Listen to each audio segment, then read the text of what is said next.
Friday Tech Bites. I'm Rick Vanover, Senior Director of Product Strategy at Veeam, and we've got a really cool topic to go at today. We're going to talk about immutability, some best practices, why you want to use it, that type of stuff. So we're quadcasting. We're live on Twitter, on Facebook, on YouTube. And there's one more, LinkedIn. That's right. And if you're able, drop in the chat where you're tuning in from. I see Brian from Tampa. I see India is in the house, Portugal. We got a whole bunch of stuff. Let us know where you're from. I'm based in Ohio.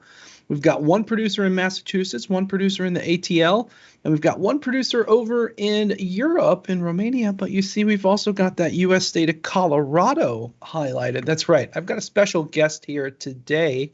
So I'd like to welcome everyone to the stream. Drew Schlussel. Welcome, Drew. How are you? Hey, Rick, I'm fantastic. Great to be here. So, Drew, you're based in Colorado. The lower third tells me the Senior Director of Product Marketing at Wasabi. You got some Twitter going on, but give me a quick intro of you and your background. Hell, thanks. So, been doing storage for quite a while. Man, where to begin? Sun Microsystems, Quantum, EMC, Infinidat, and now, squarely in the cloud storage business. So, and, strangely enough, I've been working with Veeam for quite a while through all those tours of duty. So, yeah, great to be here.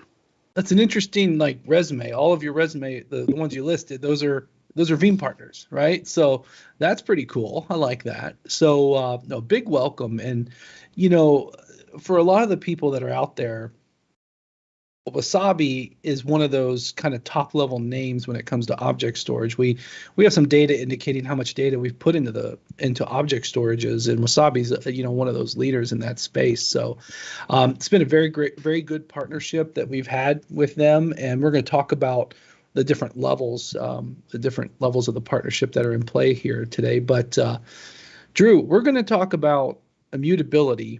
And if you're like me, I had 2 customer calls this morning. Both of them involve that. It's like a household topic. Every conversation it comes up. But we've prepared a few slides here today. But let's set it up. And you've got a little bit of a gimmick to kind of get this content going. Yeah. So, the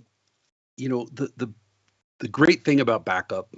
And we'll talk about the canon, right? The 3-2-1-1-0, but backup is it's storage intensive in some cases, and until just recently, there was a lot of work going on to ensure that your backups were safe and secure, and typically that was a lot of redundancy, right? Keep a lot of copies, made perfect sense. And then this little thing called immutability came along. What you're looking at here, well, Don't give it away. Let's not give it away. Yeah, anyone in the crowd know what the picture is here? And while we get some responses, there is a little bit of latency from when we asked and when we see it. But Drew, I got to tell you, we had some hat love. A lot of people were liking the hat, so I might need to up my hat game on the Friday Tech Bites show. But I thought it was only truth in advertising to wear the hat that was part of the ad, But it's a little warm in the studio today, so I might have to. The hat might have to leave at some point. Yeah, I might have to take it off once in a while. It is the summer hat, right? It is the straw hat. I left the wool hat in the main house. Yeah, in Colorado, everything's a ranch. We call my house Sunshine Ranch. So we have some responses here. Brian, I'm only looking at LinkedIn, but we are live on the 4 platforms. Brian suggests is it the Dead Sea Scrolls, and no, it's not. It's probably close. Is it? No, I guess geographically it's close, but kind of a left field answer. There we go. But anyways, so I had a guess when we were talking earlier. I was wrong too. But when we talk about immutability, Drew, what is this gold rock? Yeah, so this is the Rosetta Stone, right? So this is what enabled us to translate Egyptian hieroglyphics, right? There are 3 languages on the Rosetta Stone, and I like to use this because it's carved in stone. It's immutable, right?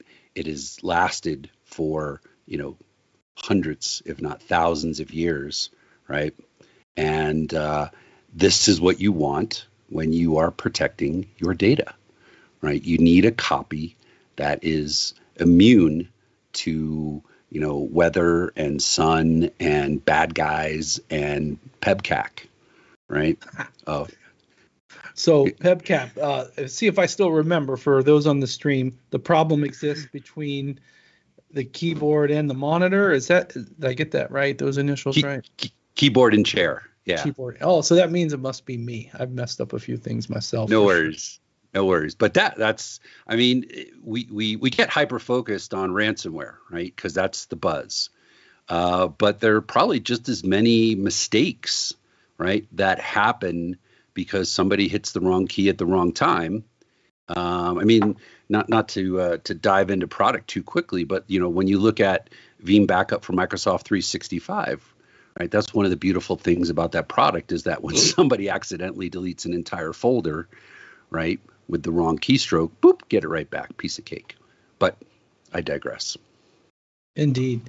Yeah, immutability comes up every conversation I have with organizations all the time, and it's built into the bad guys, the immunity to problems that happen. But walk us through kind of practically how this looks and defines it in the technology world today.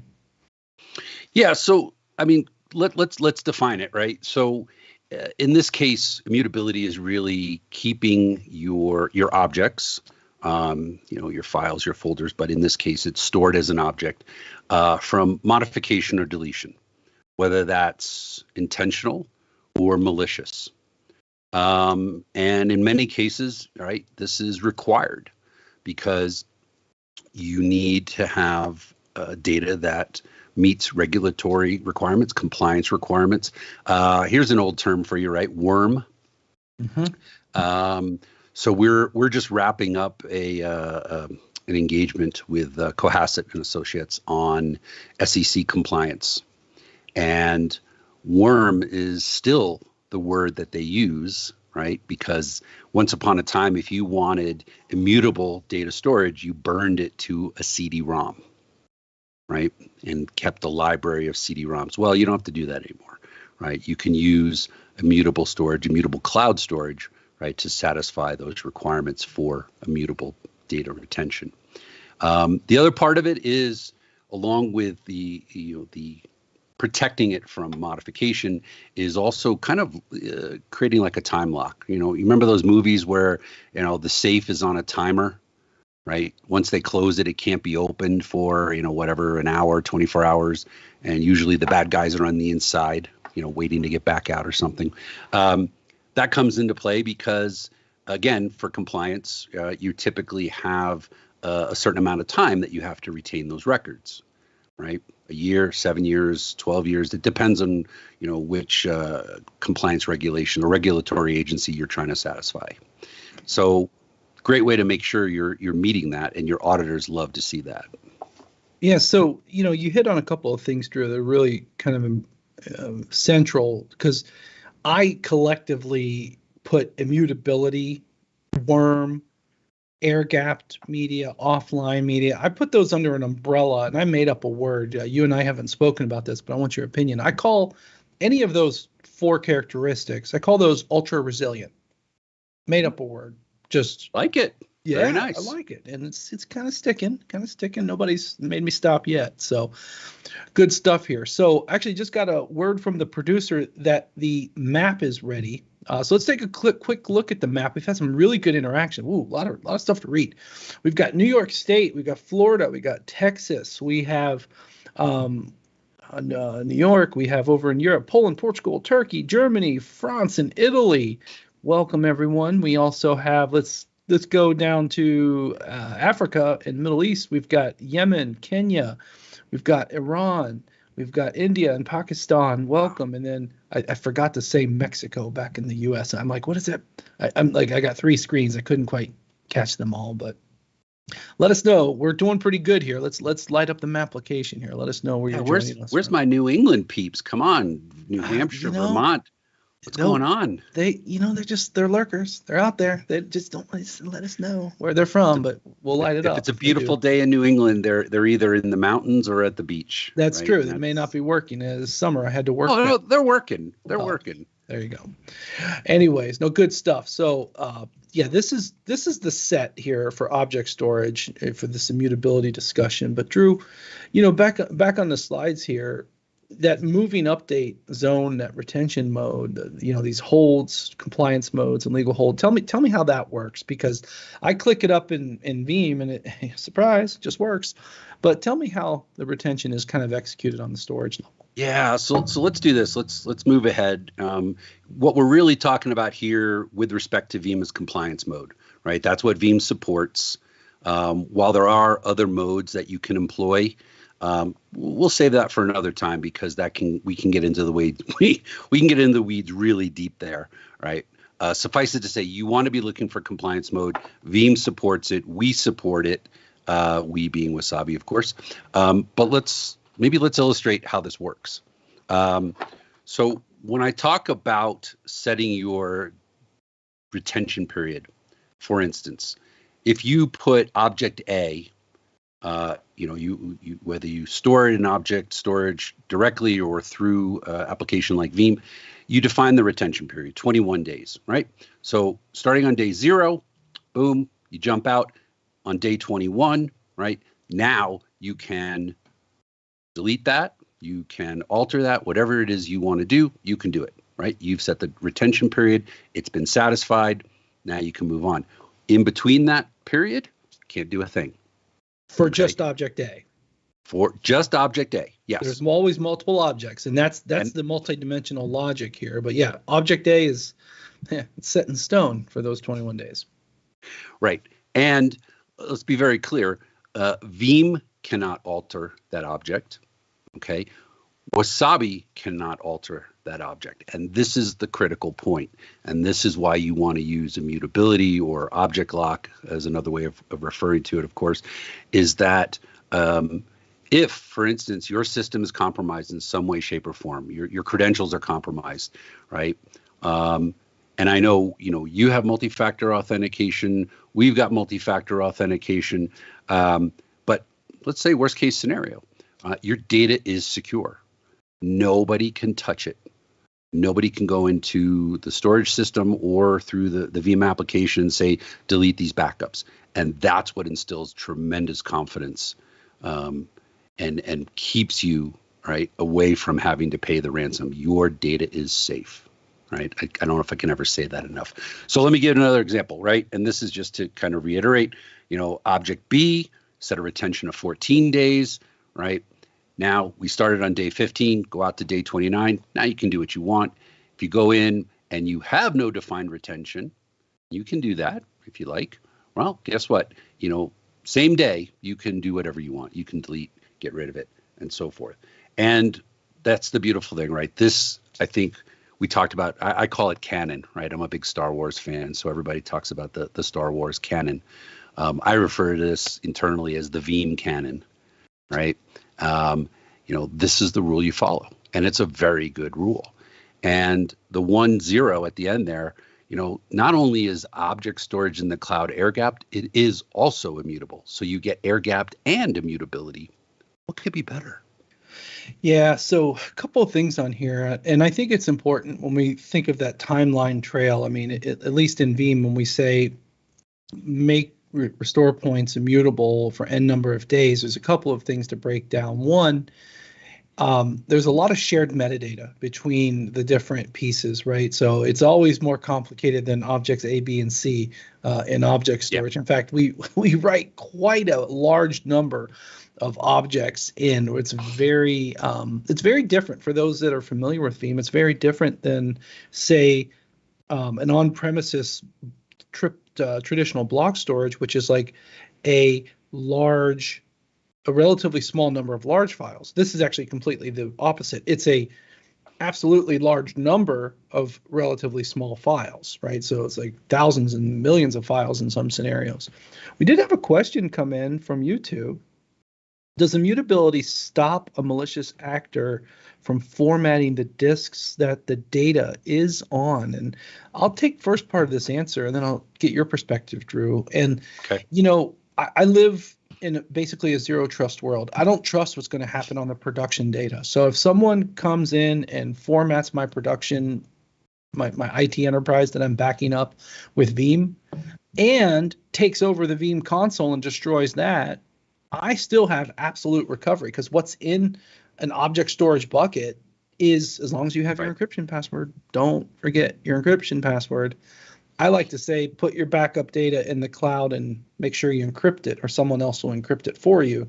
But don't lose your encryption password. Then you can drive absolute recovery. So, Yep. if there is wiped out data formatted, yeah, of course, that's the whole promise of a backup. But anything you'd want to add to that question, Drew? Yeah. So on the point of encryption, I'm glad you brought that up. I know that everything that Veeam sends to Wasabi is encrypted in flight. Yep. Right. So you're immune from any kind of man-in-the-middle attack. And then we take it, we encrypt it again when we land it in the bucket. All right. So the key that you're referring to is for, bringing it back with the Veeam application. But everything that lands in a bucket in Wasabi is encrypted again, so that if for some reason somebody gains access, to the Wasabi system, they can't look at that data, right? Even if Yeah. they were to exfiltrate it, because they don't have your key. Right. Okay. Granted, yes, we'll just leave it at that, right? They don't have your key. They can't look at the data. And then in terms of leveraging immutability, they can't delete it. Okay. They can't alter it. Right. That's the beautiful thing. Like I said, PEBCAC is just another way of saying you're protected from yourself. Yeah. Yeah, that's And those are the scenarios we need to prepare for. And so from the question, it's really about having what I always call absolute recovery. So just make sure that, you first of all know how to do that. And then secondly, those are the scenarios we don't ever want to have to live through, but they're the ones that we prepare for. And then for the 32110 rule, it is a good rule, and it was started by an individual in the photography space of all places, Peter Crow, or maybe I think I pronounced his name right, a photographer in New York who, around the time of the digital camera, became the standard for photography professionals. It was a big shift of managing film versus SD cards and the like. yeah, And so that's where the 321 rule was born. 3 different copies of data, 2 different media, one of those off-site. It's a great starting point to do a really fundamental data management strategy. And what I love about this is, Drew, it doesn't require any specific technology, yet it can address a lot of different failure scenarios. I mean, it's a really good way to get started. And what we've done here at Veeam to kind of go to the next level, respond to the threats that we have today, is to recommend no surprises or 0 errors with backup recovery verification, which, by the way, Veeam has had automated for 12 years or so now. That's a lot. yeah, And then the other one item is very important, of having something that's ultra resilient. And I talked to a lot of people, Drew, that would actually be a 32120 type of person, right? I spoke to one organization in the insurance industry, very, cognizant about, especially because they even sell cyber insurance for, such. And they use Wasabi. And they, on their on-premises copy, have an ultra resilient copy that uses a storage mechanism from one of Veeam's alliance providers, alliance partners. So it's like they have this ultra resilient 4 eyes recovery model on premises, and then they have this ultra resilient immutable copy in the cloud. And I'm like, hey, by the math, that is a very, very resilient approach without having like hundreds of different copies or just way too many more copies. So, the 321 rule, when dialed up just right, you can get some really amazing things. All right, the producer has just let me know that the application is ready, and thank you so much for everyone that's let us know. And Drew, we had some New Hampshire, some New England check-ins. So looking at North America here, we've added California, New Hampshire, Canada, a couple places in Canada, eh? So there we go, and another one in Texas. So thank you again.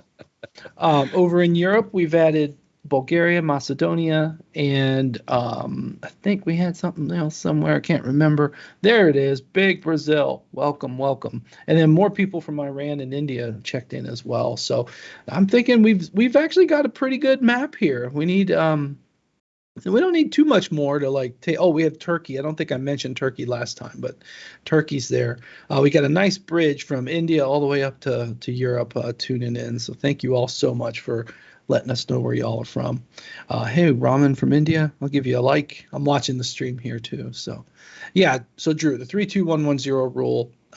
Let me pivot another piece of advice here for the audience who maybe you don't have a copy of backup data that's ultra resilient. Like if you don't have something that's offline, air gapped, immutable, or otherwise ultra resilient or otherwise a worm, it is very easy to get started. So for example, you could set up a Veeam scale out backup repository on a regular repository, by the way. You don't have to make a new repository, and you could basically add the capacity tier to object storage, implement the copy mode right away. You have a copy that's immutable and off-site. So a lot of people like worry about all this reconfiguration that may be needed, but it's actually way simpler than many would think. So I'm sure your organization probably onboards customers all the time, and it's probably not as easy as or not as difficult as it may seem.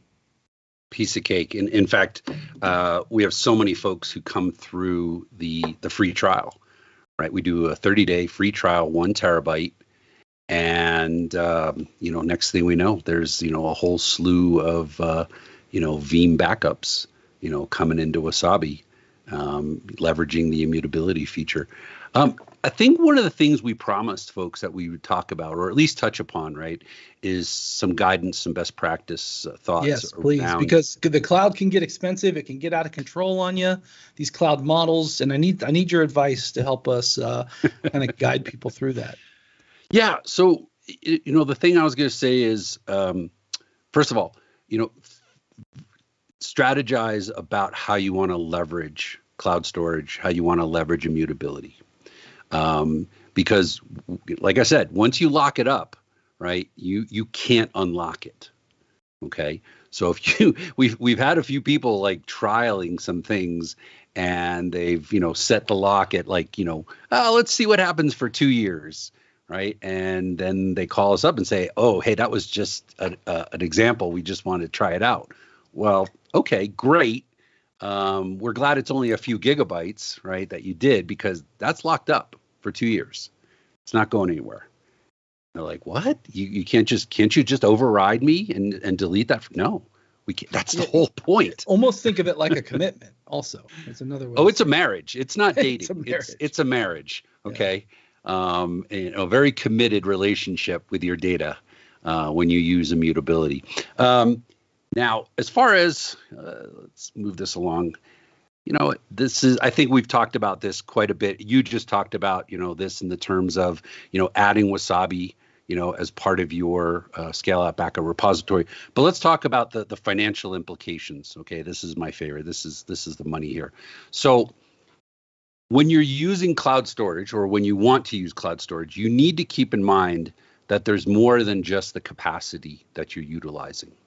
All right. And this is, thank you for letting me make the plug, right? This is where additional costs come in that most folks aren't really aware of. All right. There is a small object tax. There is puts and gets, right? Every API call that you make, every move you take, they'll be charging you. Okay. Now I'm talking about the hyperscalers. All right. You want to look at your data. You want to get an inventory of your data. You want to take your data out. Right. This is one of my pet peeves. You have to pay. All right. One of the ways that Wasabi sets itself apart is that there are no egress fees. There are no API call fees. There are no surprises at the end of the month. And one of the things I always tell people when I'm talking about backup in the context of Veeam is exercise your data, right? Go and validate the integrity of your backups, pull some backups off the cloud, make sure everything is there that you want. And when you use Wasabi, you're not going to be charged to do the right thing, right? When you're using the hyperscalers, and we won't call out them by name or even what they rhyme with as much as I would like to, but I don't want to get you. Don't do I it. don't want to get you in trouble, Rick. But you know what I'm saying. You know, it just makes sense. You're going to exercise your on-prem backups, exercise your cloud backups, right? Check your recovery times. Make sure that it's within your windows. Granted, you know, your on-prem is always going to be faster, more responsive. But you know, you've got the cloud for a reason, because when everything goes left or right, whichever direction you think, or down or backwards, you know, you got the cloud. The cloud is going to keep you solid. So, and then of course, you know, the last part of the plug is just this, right? I mean, we see this as a better together solution. Yeah, indeed. And Drew, go back one more to the previous slide. I want to highlight something about these APIs here. And this is something that Melissa and I have done some work with one of the people on our team about cloud economic models. And more importantly, we call it cloud economic intelligence. We want to make sure that anytime an organization goes into something, that there is a model that's been proven, including the economics as well as performance and just base functionality. But then once it's implemented from a customer perspective, you want to have a good sense of the economic model, because once you've implemented it, you're kind of stuck with it, right? And if it doesn't match the model, then you have new problems, right? So if you're taking away a lot of the complexity to build a cloud economic model, that's attractive in the industry. I'll acknowledge that. And I'll go one step further and say that, you know, we put a lot of cloud economic intelligence into how we write backup data to object storage to, you know, on the masses, we have to be aware of all those things on the left, right? But, you know, there's still, it's making it efficient even for Wasabi. So with the transfer. So that's good stuff.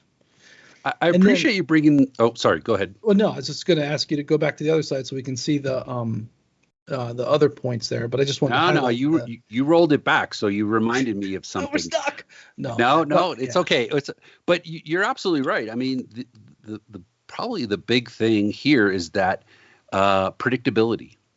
All right, in terms of an economic model, if you know, right, what your per terabyte cost is going to be, right, absent of any surprises, any extraneous costs, then you now have the ability to back up everything you want to back up. Okay. You know, I know that there are folks who are not backing up everything they wish they could. They don't have the backup program they wish they had because there are fiscal constraints on the amount of storage they can bring, right, to their backup program.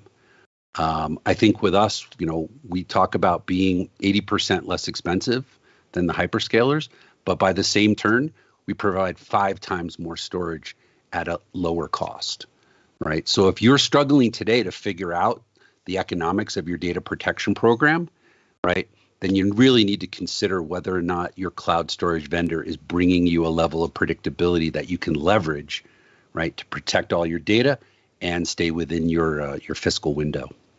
Awesome. Well, hey, Drew, we're getting close to time here. Let's go to that last slide real quick. And there's a link at the bottom. You know, if you guys want to check out that trial, I'm going to actually set up a trial in our lab. So I'm going to be playing with it here in a bit. So a couple of different data points there. Veeam's a great partner, or Wasabi's a great partner with Veeam here on this area. It is indeed better together. All right, so we do have to go ahead and wrap. We don't have one more map, but I got to give some shout outs to Colorado, UK, Turkey again, Germany again, Israel, and Qatar, all joining in on the streams. And then France showing up late. Yassine, good evening. Welcome. All right, everyone. But hey, Drew, thank you so much for joining me here today. My pleasure. Thanks for having me.